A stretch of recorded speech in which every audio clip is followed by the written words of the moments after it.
ស្វាគមន៍មកកាន់ The Botanic Sport Complex ជាទីមជ្ឈមណ្ឌលកីឡាដ៏ទំនើបនិងសម្បូរបែបដែលសាងសង់ឡើងនៅក្នុងគម្រោង The Botanic City ជាទីតាំងដែលផ្ដល់ជូនលោកអ្នកនូវកីឡាចម្រុះស្តង់ដារខ្ពស់ជាមួយនឹងការរចនាស្ថាបត្យកម្មទំនើបបំផុតដោយធម្មជាតិពណ៌បៃតង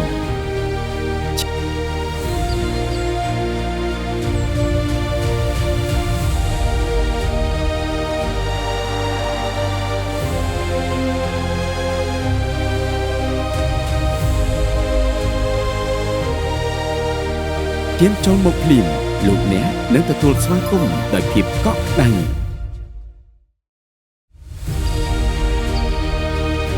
នៅទីនេះយើងផ្ដល់ជូននូវកីឡាគ្រប់ប្រភេទ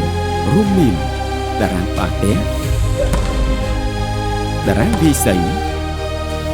លេងប៉េងប៉ុងនិងតារាងបាល់បោះទាំងអស់នេះគឺរចនាឡើងដើម្បីជំរុញនូវការជួបជុំនិងការលេងកីឡាដើម្បីសុខភាព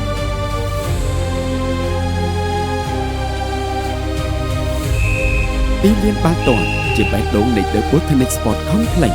មាន 2 ទីលានដាច់ដោយឡែក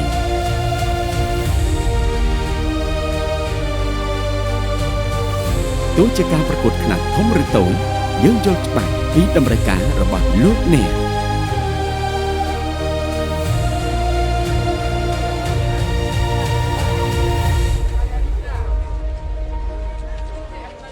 បញ្ចប់ការលេងកីឡារបស់លោកអ្នកជាមួយនឹងការដើរផ្សារ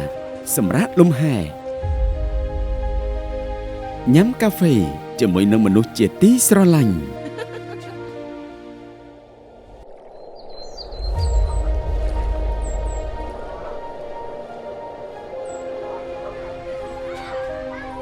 គម្រោងបរិយាតែមួយគត់ក្នុងខណ្ឌជ្រោយចង្វាដែលផ្ដល់ជូននូវសួនដ៏ធំសម្បូរបែបជាបណ្ដុំនៃការរស់នៅផ្ដោតលើធម្មជាតិបៃតងនិងសហគមន៍ចម្រុះជាមួយនឹងផ្ទៃដីសរុបជាង200ហិកតា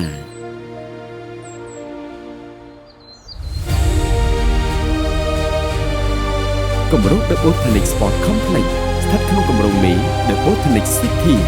សាងសង់ឡើងដោយ Orchidea Development ទីនេះហើយជាការប្រាថ្នាចង់បានរបស់ក្រុមគ្រួសាររបស់លោកអ្នក